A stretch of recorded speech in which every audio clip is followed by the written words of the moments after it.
সংবিধান আপনাকে গণভোট করার ইখতিয়ার দেয় নাই। এখন গণভোট ইটসেলফ অসাংবিধানিক, গণভোট অবৈধ। গণভোট সম্পর্কে বিএনপি আসলে বলি, ওই সময় আসলে বিএনপি কে ব্ল্যাকমেল করেছে ভাই। কথা সত্য, মনে প্রাণে বিএনপি চাইছে গণভোট না হোক।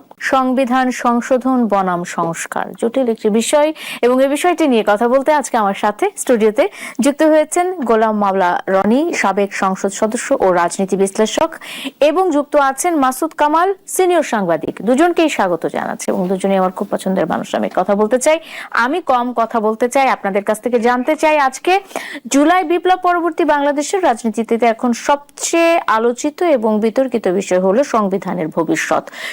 অনেকেই বলছে যে, মানে বিরোধী দল বলছে সংসদে যে সংবিধানের দোহাই দিয়ে বিএনপি এখন জুলাই সংস্কার পরিষদ, সংবিধান সংস্কার পরিষদ কিংবা জুলাই সনদ, এই বিষয়গুলো নিয়ে নানা রকমের টালবাহানা করছে, এবং এই নিয়ে প্রতিদিনই আমরা সংসদে এক ধরনের বিতর্ক দেখছি, এক ধরনের হট্টগোল দেখছি। কোন রকমের সমাধান কি হচ্ছে?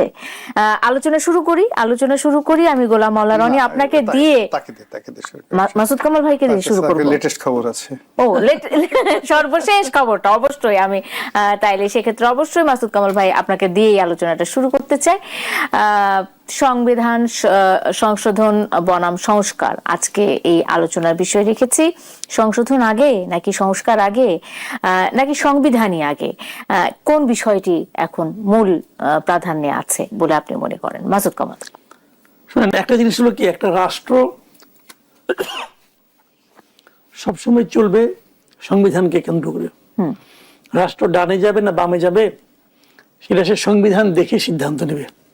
রাষ্ট্র এমন কিছু করবে না যার সঙ্গে নাকি সেই সংবিধানের বিরোধ তৈরি হয়। এটা হলো নিয়ম, এটা সারা দুনিয়ারই নিয়ম।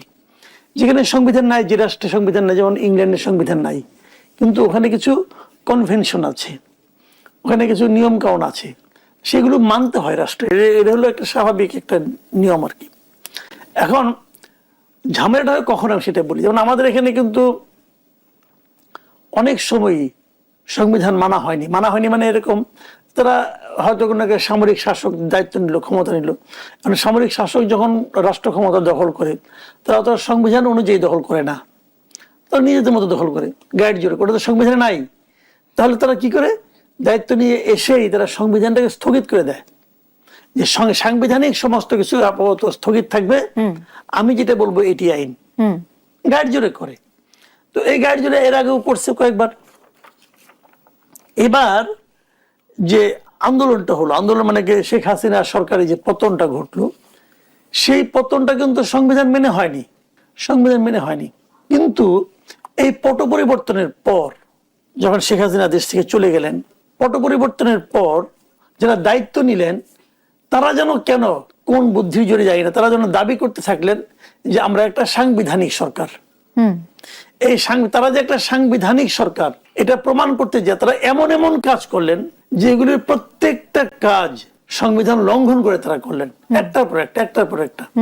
এবং ওরা 18 মাস দায়িত্ব পালন করেছেন, সংবিধান লঙ্ঘন করেছেন, অসাংবিধানিক ভাবে করেছেন, কিন্তু আবার নিজেদেরকে দাবি করেছেন আমরা সাংবিধানিক সরকার। তাহলে জিনিসটা কি দাঁড়াইলো, যে আপনি মানে জিনিসটা, সংবিধানটাকে আপনি মানেন কি মানেন না, অথবা বলছেন মানি কিন্তু মানেন না, অথবা আপনার সুবিধা অনুযায়ী মানেন, আবার যেখানে সুবিধা নাই সেখানে মানেন না। আপনি কিন্তু এই কাজগুলি করছেন। এখন এইভাবে যখন আপনি কাজ করবেন, তখন এর তো একটা পরিণতি হবে, এবং সেই পরিণতিটা এখন আমরা ভোগ করছি। আপনি গণভোট করেছেন, এটা আপনি করতে পারেন না। সংবিধান আপনি গণভোট করার ইখতিয়ার দেয় নাই। রাষ্ট্রপতি গণভোট অধ্যাদেশ জারি করছে, রাষ্ট্রপতি গণভোট অধ্যাদেশ জারি করতেই পারে না, তাদের ইখতিয়ারের বাইরে করেছে। এখন গণভোট ইটসেলফ অসাংবিধানিক, গণভোট অবৈধ। কথা পরিষ্কার ভাই, আপনি আইন দিয়ে দেখেন কে যান, 93 সংবিধানের 93 গণভোট অধ্যাদেশের ব্যাপার আছে। অধ্যাদেশ করে আপনি গণভোট চালু করতে পারবেন না। অধ্যাদেশ করতে পারবেন সেই বিষয়ে, যে বিষয়গুলিতে 151 জনের সাপোর্ট দিয়ে আইন করা যায়। রাষ্ট্রপতির আদেশের মধ্যে একটা অধ্যাদেশ আছে, গণভোটের অধ্যাদেশটা আছে। তো গণভোট উনি অধ্যাদেশ জারি করতে পারে না, কারণ গণভোট হলো একটা সাংবিধানিক পরিবর্তন। সংবিধানের পরিবর্তন যদি আপনি করতে পারেন একটা অধ্যাদেশ দিয়া, তাহলে তো পুরো জুলাই সনদে তো অধ্যাদেশ দিয়ে পাস করতে পারতেন, বলেন না কেন? পারেন না উনি। আচ্ছা, এখন যদি গণভোট অবৈধ হয়, গণভোটের যে রায়, সেটাও অবৈধ। তাহলে গণভোটে কোনো গ্রহণযোগ্যতা নাই রে ভাই। এখন যদি বিএনপি বলে আমি এই গণভোটে মানি না, কিন্তু এই যে 70% মানুষের ভোট, হ্যাঁ ভোট, হ্যাঁ আচ্ছা, এটা তো পুরো জিনিসটাই তো অবৈধ। আপনি বলি আপনাকে একটা কথা, আপনি একটা বিয়ে পড়াইলেন, বিয়ে অনুষ্ঠানে আয়োজন করছেন, আয়োজন করে 50 জন লোককে খাওয়াইছেন, সবাই গিফট টিফট দিয়ে গেছে, খাইছে, যখন গিফট দিবে কিছু, পরে দেখা গেলো যে বিয়েই হয় নাই। বিয়ে হয় নাই কেন?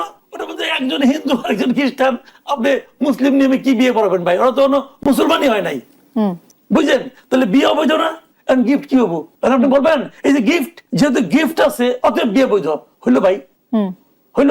হইলো না। কিন্তু বিষয়টা এইভাবে ভাবেন আপনি যে এই জিনিসটাই তো। এখন যদি বিএনপি যদি বলে যে আমি সংবিধান সংস্কার পরিষদের শপথ নিব না কারণ এটা সংবিধানে নাই, সত্য কথা, তারা নেয়নি, তার মানে বিএনপি সংবিধান তারা নেয়নি। কিন্তু গণভোটের ব্যাপারে বিএনপি যখন জুলাই জাতীয় সনদে যখন স্বাক্ষর করলো, গণভোট সম্পর্কে বিএনপির অবস্থান কি ছিল? গণভোট সম্পর্কে বিএনপি আসলে বলি ওই সময় আসলে বিএনপি কে ব্ল্যাকমেল করেছে ভাই।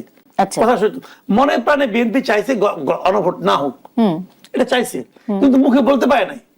কারণ বললে পরে ওই দিক দিয়ে জামাত এবং এনসিপি বলবে এই যে জুলাইয়ের চেতনা মানে না, এই ভয়ে একটা বড় দল যে এত ভীতু হইতে পারে এটা বিএনপি দেখাই গেছে। এখনো তো বলছে, এখনো তো বিএনপি সম্পর্কে আমি জুলাই সনদ অক্ষরে অক্ষরে পালন করবো, বাস্তবায়ন করবো। এখন তারা যেটাকে জুলাই সনদ বলে সেটাকে তো এনসিপি জুলাই সনদ বলে না। তারা বলে যে যেগুলোতে তারা দিছে, নোট অফ ডিসেন্ট দিছে, ওইগুলো জুলাই সনদ না, ও তো জুলাই সনদের বাইরে, আমি যেটা মানি নাই। এখন তারা বলতেছে আমি যতটুকু মানছি এতটুকু আমি পালন করবো, বাকিটুকু করবো না, বাকিটুকু জুলাই সনদ না। ওরা বলতেছে, আবার এনসিপি বলবে যে আপনি, জামাত বলবে আমি যতটুকু মানছি ততটুকু দিব। তার মানে কি এই ঝামেলাগুলো হয় এই কারণে যে এটা তো শুরুটাই তো ভুল দিয়ে শুরু হয়েছে। এই যে একটা কথা প্রত্যেকের কাছে গত কদিন ধরে যাদের সাথে আলোচনা করছি তারা বলছেন যে এটার শুরুটাই হয়েছে গলদ ভাবে এবং গোজামিল দিয়ে, এবং এক ধরনের মানে ইচ্ছাপ্রসূত ভাবেই এই বিতর্কগুলো টিকিয়ে রাখা হয়েছে যাতে করে পরবর্তী সময়ে এই সব নিয়েই সংসদে আলোচনা হয়, মূল ইস্যুগুলো জনস্বার্থ সম্পৃক্ত কিংবা আমাদের যে সাধারণ মানুষের যে কথাগুলো সেই কথাগুলো সংসদে যেন ঢাকা পড়ে যায় বা সেগুলো